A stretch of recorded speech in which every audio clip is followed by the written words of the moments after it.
Every day is just one heartbeat away from a headline. This is Hidden Killers with Tony Brueski, featuring retired FBI Special Agent Jennifer Coffindaffer.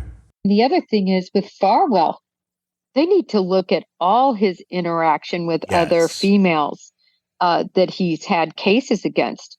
Can you imagine, if he was investigating rape cases, if he was investigating child molestation cases, child pornography cases, all of these sorts of cases that he could have had his hand in? And, did he manipulate or otherwise, hurt those investigations? They need to go back and look at everything with Farwell and all these decisions that were made, Tony. It's sickening. I know it has to really be sickening to somebody, like you and all the members of your audience that follow true crime, that are just thinking now anything's possible because this happened. I have a 12-year-old daughter, and I cannot imagine. I mean, it's like, these are the fears that I have, when you send them out to go do something and you're not the one supervising, and you just hope that, the people that are out there. And you would think in something like this, it's the Police Explorer program. What's going to happen? But, people thought the same thing of sending their kids to Sunday school in Catholic church, too. It's these places where these predators can hide undetected amongst a lot of good people. I'm never like everybody's bad, but these are the places that these people hide. And we need to have a better system of vetting, of continuing to vet even after they're in and hired, to make sure that somebody didn't get past check 1 and now by check 3, now we really see their true colors. It's just shocking in this case because it does seem allegedly like there might be some other people involved here. And if you got that circle of that kind of surrounds you and insulates you, it just allows this sort of crap to continue on. Yeah, and Tony, it would be so simple. What the FBI does, and it works like a charm, whether you believe in it or not, meaning generally speaking, if people believe in it or not, is you polygraph people. Mm-hmm. You put them on the box and you ask questions just like that. Have you ever sexually molested anybody? Have you ever, engaged in viewing child pornography? Have you ever committed a felony? These are the questions, and agents, if you have clearances, top secret or other major clearances, you have to take a polygraph every 3 years to make sure you haven't done anything in the interim, right? Yeah. And to get hired, you need that. You know how much money that would take? It would take probably about $500.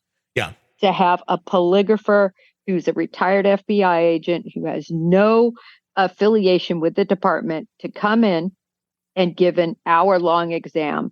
And I actually have one on my or a polygrapher that I interviewed and did on my show on Break the Case with, and he's amazing, and that's what he does. Yeah. But they need it in Massachusetts, and they need it bad right now. I think I'd polygraph everybody in my whole department and see what's really going on and weed out the weeds. I think that's a wonderful idea. How scared do you think some of these departments are of doing that, though, of what they will uncover? Well, it doesn't matter because what is important is public safety, is that the public over there seemingly, what I never knew until I started looking at the Karen Reed case, no one has any regard for law enforcement there. They think everyone is crooked. The person could be the straightest person, and because they have a badge on, they think they're crooked. So what better way to instill some sense of understanding and belief in these people than to conduct some sort of investigation and require polygraph tests, whatever, every 10 years, every 5 years. Yeah. But you got to do it when you onboard somebody. It's a no-brainer. Do you need the leadership, though, to want to do that and be willing to do that? And I think that's where I think we're running into a lot of issues, because sometimes that leadership knows about some things, or in some cases may be involved in some things, and they know exactly where those cracks are. And if we take a magnifying glass, we're going to find out how those cracks were made. But it needs to be done regardless. It's it's just so scary to see a case like this. And there's so many of them. This is just one we heard about. This is one that got caught. Well, this is going to have far-reaching tentacles, I think. And, once the Bureau gets into something, they got into the Karen Reed case, the judge said something near 4,000 pages of investigation. Now, what they found there was a bunch of dirty messages. That was about it. Sure. But what's going to happen on this one? Oh, my goodness. I think we're going to see a far-reaching people's heads are going to roll, whether it's criminal or whether it's because of just sheer negligence. Somebody has to pay the piper on this one. We have a dead woman and who was pregnant, 2 dead souls, and it's just horrible. All right, true crime addicts, let's cut the crap.